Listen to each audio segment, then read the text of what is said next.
when someone says, I have $500 billion, I have That's no hard to earthly understand. Yeah. idea how much money that is.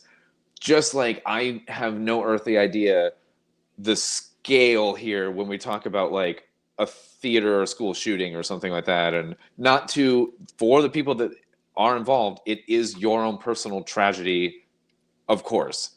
Yes. Or like the in vitro thing that we were talking about, like when it happens to you, that is very rough.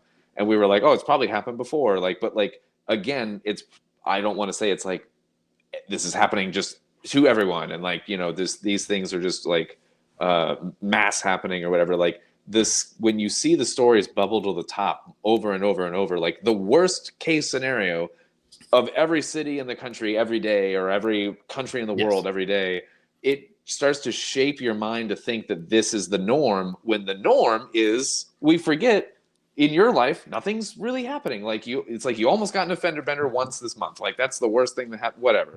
When people are fearful like that about everything, it can make them be conspiratorial because they think it's actually conspiracy against them. Them is a group of people. So there's the MAGA right that is kind of, everything is a conspiracy against the MAGA right? Everything is a, and that's so funny.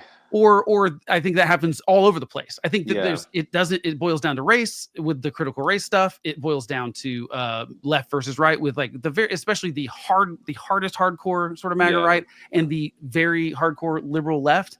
Those are almost everything is about them being a victim, right? Everything is about, there's some nefarious other side that is villainizing our side. And when you get into that world, everything that you ever see is a conspiracy.